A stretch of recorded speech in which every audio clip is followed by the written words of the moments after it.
Hello friends and student, स्वागत है आपका स्केसेस अकेडमी के इस प्लेटफॉर्म पर। आज हम आपके साथ डिस्कस करेंगे इकोनॉमिक्स का कंसेप्ट है एक law of demand. Law of demand जैसा कि हम देखेंगे ये किन स्टूडेंट्स के लिए बेनिफिशियल होगा, जैसे जो यूपीएससी की तैयारी कर रहे हैं, पीसीएस की तैयारी कर रहे हैं, खास करके जो यूजीसी नेट इकोनॉमिक्स की तैयारी कर रहे हैं, जहाँ जो लेक्चरर इकोनॉमिक्स की पोस्ट है पंजाब या हरियाणा में आती है उसकी तैयारी करते हैं, उन बच्चों के लिए ये बेनिफिशियल रहेगा। हम इसमें इसकी इंट्रोडक्शन देखेंगे, लॉ ऑफ डिमांड की अजम्पशंस के बारे में बात करेंगे और एक्सेप्शंस कहाँ पे कौन कौन से कंडीशंस में ये जो लॉ ऑफ डिमांड होता है ये लागू नहीं होता है उसकी बात करेंगे हम। वो एक्सेप्शंस केसेस में रहेगा।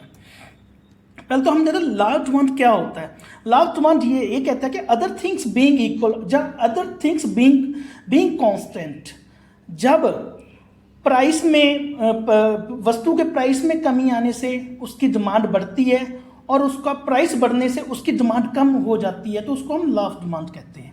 तो इसका मतलब क्या हुआ, जो क्वांटिटी डिमांडेड होती है और कमोडिटी का ऑन प्राइस होता है उनमें इनवर्स रिलेशनशिप होती है। What does it mean? इसका मतलब क्या हुआ, इसमें यह हुआ कि जब वस्तु का अपना प्राइस बढ़ेगा तो उसकी डिमांड कम हो जाएगी, जब उसका अपना प्राइस वस्तु का कम होगा तो उसकी डिमांड बढ़ जाएगी।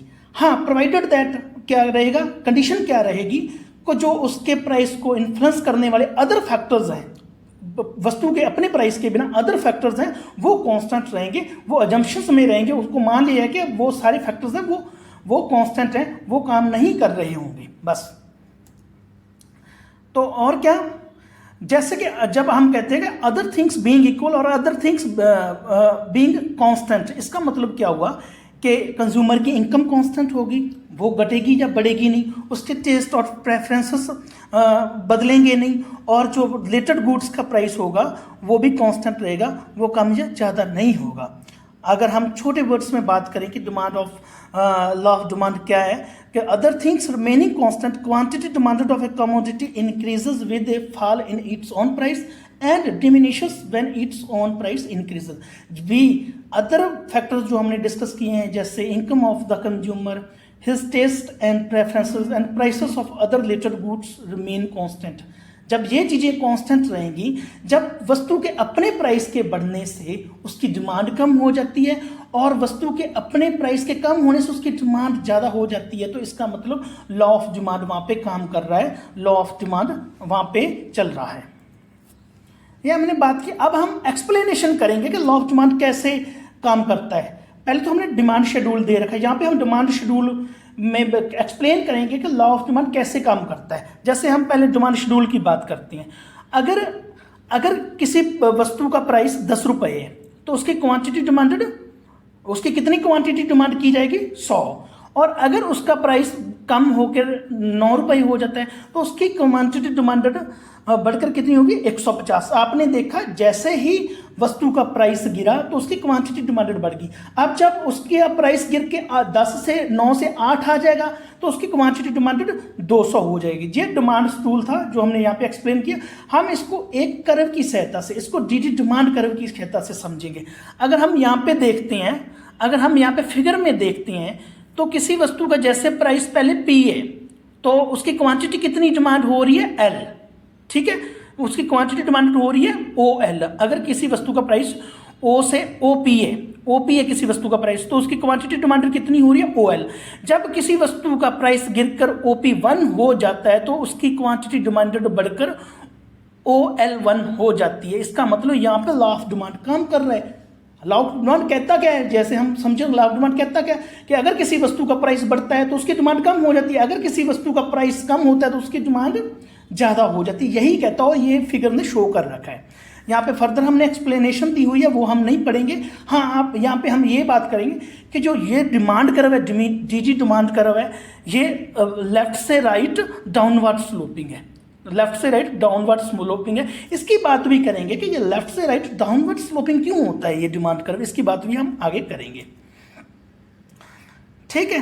अब ये एक्सप्लेनेशन दी हुई है। अब इसके अजम्पशंस के बारे में बात करेंगे। जैसे कि हमने आपको बताया कि अदर थिंग्स बीइंग कांस्टेंट, अगर कुछ चीज़ें कांस्टेंट रहेंगी तभी लॉ ऑफ डिमांड काम करेगा। अब अगर कुछ चीज़ें उनको वो कौन कौन सी एग्जम्पशन है, कौन कौन सी एग्जम्पशंस यहाँ पे काम करेंगी, मतलब जैसे कंज्यूमर की इनकम हो गया, ठीक है, उसके टेस्ट एंड प्रेफरेंसेस हो गए, और प्राइसेस ऑफ रिलेटेड गुड्स, अगर ये कांस्टेंट रहेंगे, अगर ये स्थिर रहेंगे तो ही लॉ ऑफ डिमांड काम करेगा। अब देखते हैं अजम्पशंस क्या हैं। जैसे tested and preferences of the consumer remain constant, जो प्रेफरेंसेस होते हैं अपने कंज्यूमर की और जो टेस्ट होते हैं कंज्यूमर के, वो कांस्टेंट रहेंगे, वो चेंज नहीं होंगे। ये अजम्पशंस है लॉ ऑफ डिमांड की। There is no change in the income of the consumer, और जो इनकम होगी कंज्यूमर की उसमें भी कोई चेंज नहीं होगा, ना वो बढ़ेगी ना वो कम होगी। और प्राइसेस ऑफ रिलेटेड गुड्स, जैसे कोई गुड्स उसके प्राइसेस होते हैं, रिलेटेड गुड्स उसके सब्सटीट्यूट्स होते हैं या कॉम्प्लीमेंट्री गुड्स होते हैं, उनके प्राइसेस भी चेंज नहीं होंगे, वो भी स्थिर रहेंगे। फिर अगली इसकी एजम्पशन क्या है, consumers do not expect any significant change in the availability of the commodity, और कंज्यूमर को ये उम्मीद भी नहीं होती है कि आने वाले टाइम में किसी कमोडिटी की अवेलेबिलिटी में बहुत ज़्यादा बड़ा कोई चेंज आएगा। तो ये भी कोई एक्सपेक्टेशन कंज्यूमर की नहीं होती, ये हमने अजम्पशंस की हैं। अब डाउनवर्ड स्लोप क्यों होती है, हमने पीछे हमने यहाँ पे देखा कि ये जो हमारा डीडी डिमांड कर्व है ये डाउनवर्ड स्लोपिंग है, लेफ्ट से राइट डाउनवर्ड स्लोपिंग है। इसी के बारे में बात करेंगे कि ये डाउनवर्ड स्लोपिंग क्यों है, ठीक है। इसके बारे में पहले हम बात करेंगे। तो डाउनवर्ड स्लोपिंग क्यों होता है इसके कई कारण होते हैं। हमने जैसे पहले आपको बताया कि लॉ ऑफ डिमांड क्या कहता है, अगर किसी वस्तु के प्राइसेस बढ़ते हैं तो उसकी डिमांड कम हो जाती है, तो अगर किसी वस्तु के प्राइसेस कम होते हैं उसकी डिमांड ज़्यादा हो जाती है। मतलब इनवर्स रिलेशनशिप शो करता है प्राइस ऑफ द कमोडिटी और quantity demanded of the commodity में। फ्लोइंग फैक्टर्स हैं जो एक्सप्लेन कर सकते हैं कि किससे डिमांड, लॉ ऑफ डिमांड में डिमांड करो डाउनवर्ड स्लोपिंग क्यों होता है, right to left. Law of diminishing marginal utility, law of diminishing marginal utility में कारण, according to this law as consumption of a commodity increases the utility from each successive unit goes on diminishing to a consumer. जैसे ही diminishing, law of diminishing marginal utility के अकॉर्डिंग, जैसे ही किसी वस्तु की कंजप्शन बढ़ती है, किसी कंज्यूमर के लिए किसी वस्तु की कंजप्शन बढ़ती है, तो उससे जो प्राप्त होने वाली यूटिलिटी होती है वो कम होने लग जाती है, वो डिमिनिश होने लग जाती है। अब अब एडिशनल यूनिट अगर खरीदना भी चाहता है कंज्यूमर, तो वो लेस प्राइस पे ही खरीदेगा, ज़्यादा प्राइस पे नहीं खरीदेगा।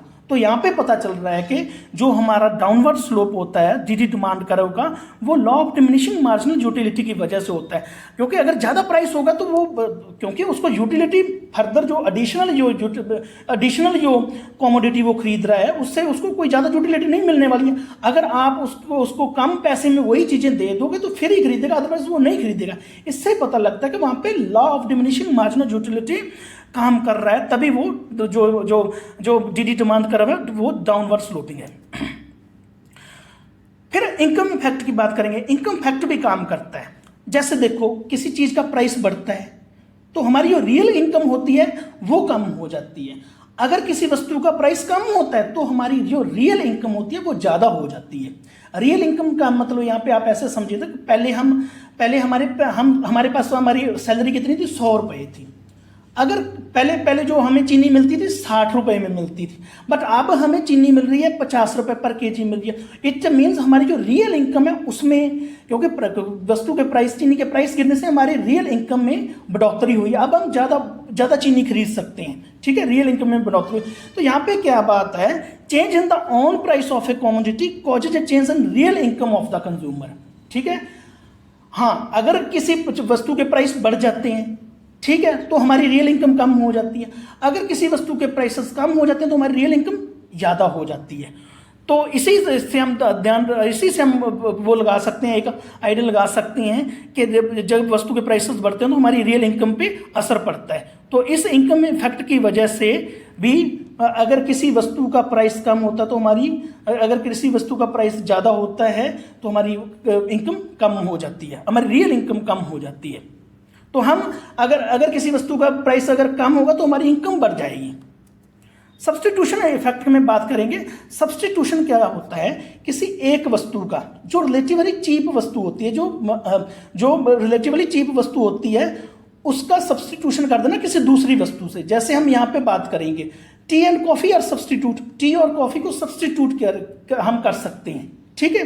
एक टी के स्थान पर हम कॉफ़ी का यूज़ कर सकते हैं और कॉफ़ी के स्थान पर हम टी का यूज़ कर सकते हैं। और जब with a fall in the price of T, जब जब जब जब टी का प्राइस गिर जाता है तो हम कॉफ़ी को प्रेफर नहीं करेंगे, हम कॉफ़ी को सब्सटीट्यूट कर देंगे टी से।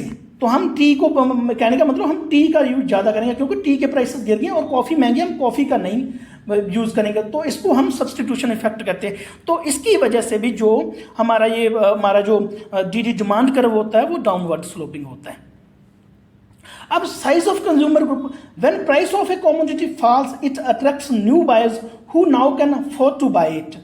अब जब किसी कमोडिटी का प्राइस फॉल करता है तो अब जो लोग पहले खरीद नहीं पा रहे थे उस वस्तु को, वो भी ऐड हो जाते हैं, अब वो भी उस वस्तु को अफोर्ड कर सकते हैं। तो साइज ऑफ कंज्यूमर भी इसको अफेक्ट करेगा कि वो जो उसका होता है जी डिमांड कर्व वो डाउनवर्ड स्लोपिंग होता है। अब डिफरेंट यूजर्स, जैसे हम मिल्क के डिफरेंट यूजेस करते होते हैं, मिल्क से हम कर्ड भी बना सकते हैं, मिल्क से हम चीज़ भी बना सकते हैं, बटर भी बना सकते हैं। तो जब किसी वस्तु का प्राइस रिड्यूस हो जाता है, सपोज करो मिल्क का प्राइस रिड्यूस हो जाता है, कम हो जाता है, तो हम उसको डिफरेंट यूजेस में लगा सकते हैं। उससे कर्ड बना लेंगे, उससे चीज़ बना लेंगे, उससे बटर बना लेंगे। तो इससे क्या हुआ कि जो मिल्क की डिमांड है वो एक्सपेंड होगी। अब हम एक्सेप्शंस टू द लॉ करेंगे। हमने देखा कि जब वस्तु का प्राइस बढ़ता है तो उसकी डिमांड कम हो जाती है, और जब वस्तु का प्राइस कम होता है उसकी डिमांड ज़्यादा होती है।